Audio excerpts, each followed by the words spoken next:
Grab a skull, warm blanket, and might I suggest a cup of tonic to relax the nerves? I call this tale the book. The vineyard in Eastern Europe was one of the most respected, located in the southeast of Crimean coastline. The owner was Sarah Talbert, a Yank from Tennessee. One day, 10 years ago, she showed up in Ukraine, bought a small plot of land, and well, the rest was history.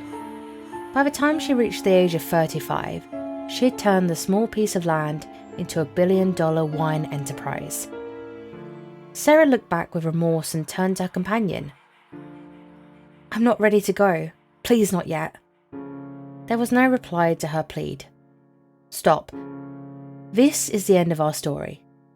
To understand how Sarah got here, we need to start from the beginning. Sarah Jessica Talbert grew up in Bedford County, Bell Buckle, Tennessee, USA. Her father was incarcerated when she was just 3 years old, leaving her mother to hold down 2 jobs to keep the family with a roof over their heads and food to eat. This left Sarah a lot of time on her own. At age 19, she found herself incarcerated for 2 years on breaking and entering charges. At age 21, both her parents had passed away, which left her with a small house and its belongings. It was at that time the book came into her possession. It was an old, beat-up leather book.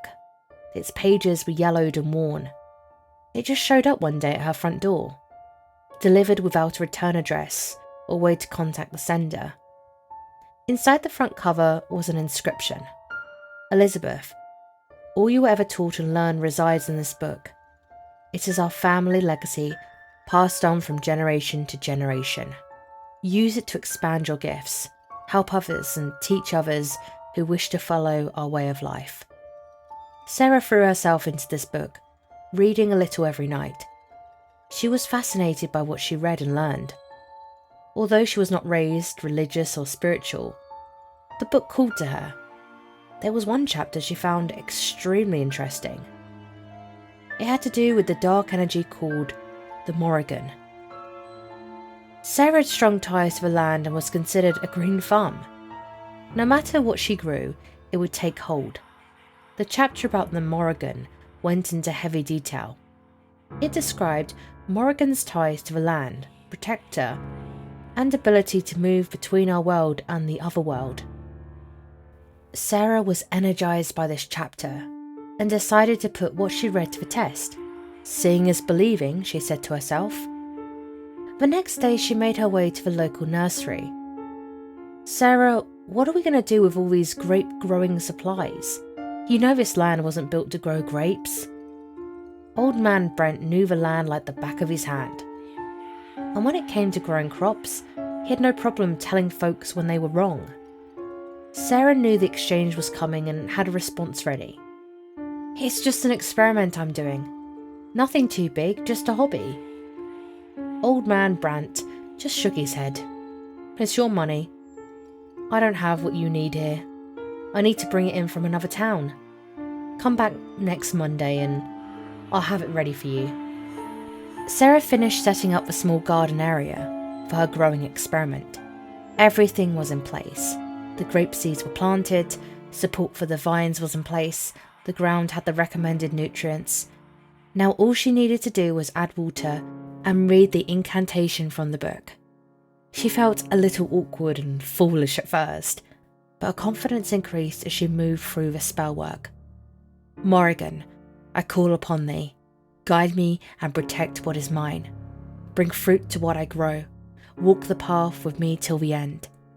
She continued with the rest of the spell, bonding herself and the Morrigan together for the task at hand. She closed the book, feeling energized, excited and hopeful. She began her short walk back to her house when she heard a loud squawk behind her. There, in the middle of her garden, was a single crow.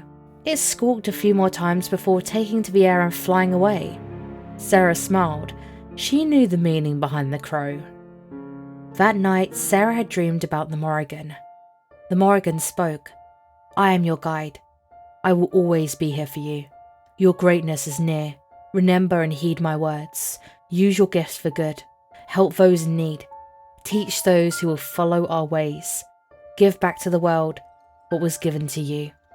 With that, the dream ended and Sarah was awake. The rest of Sarah's story was a whirlwind of events. Her grapes grew healthy and strong. They grew to maturity in a matter of months.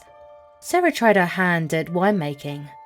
By the end of a year, she sold her wine at the local markets and in Chattanooga, Memphis, Nashville and others.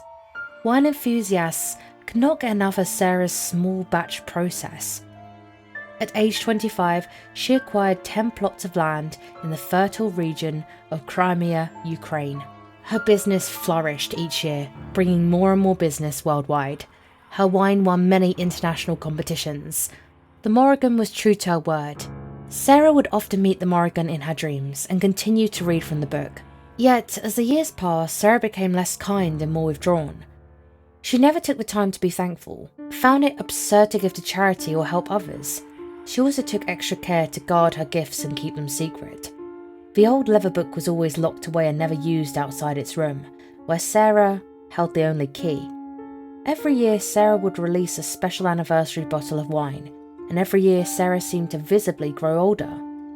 At age 30, she looked twice her age, and her health became a problem. Sarah could not stand for long periods, and exhaustion would take her. She stopped showing her face to the public. Those years were hard for her, as she could not do much for her company but focus on only one thing, releasing her yearly anniversary wine to the world. At 35, Sarah stood before a large gathering to release another highly sought-after small batch run of her prized wine. She looked gaunt, weak, eyes sunk in, teeth yellowed, hair grey, and unable to stand independently. Her doctors were dumbfounded on her condition and could not treat her other than making her comfortable with medication. The gathering was extremely tiring for her, and she moved to her bedroom to retire for the night. She awoke to someone standing in the darkness just out of eyesight. She tried to flick on the light, but nothing happened. There was enough moonlight coming through the window. As the shadow approached, Sarah recognized the face. It was Morrigan. Confused, Sarah just stared at the Morrigan. With a gentle smile, she took Sarah's hand. With hardly any effort, Sarah could lift herself to a standing position.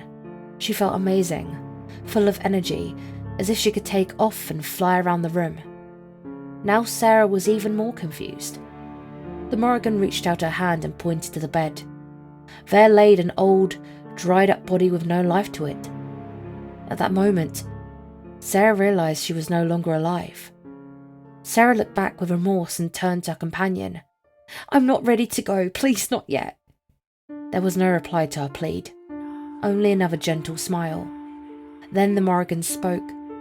"Sarah, I gave you the power to bring your gifts to the world.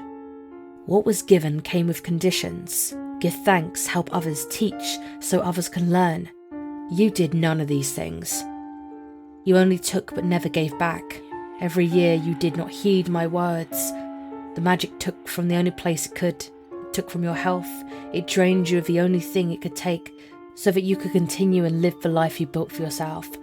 I come now to give you my final gift." With those words, the Morrigan bestowed upon Sarah her last gift. She snatched Sarah from this world and sent her to the other world. Sarah's death was final. It was 3 in the afternoon and the doorbell rang. It was the courier. He handed a box to Megan and moved quickly back to the delivery truck to continue his route. The box had no address or sender. Inside was a leather book. Megan opened the cover and read the inscription on the first page. It read, "Sarah, all you were ever taught and learned resides in this book. It is our family legacy passed on from generation to generation.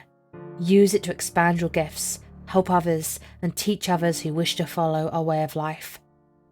That night, Megan began to read and read and read. Ah, you are still here. I take it you were not frightened enough? The Morrigan is a beautiful goddess in energy, yet unforgiving. Very unforgiving. If one day you receive a knock at your door and find an old worn letter book sitting on your doorstep, Heed my warning. Use it for good, give back to others, and teach what goodness you find within. This has been a series of witches.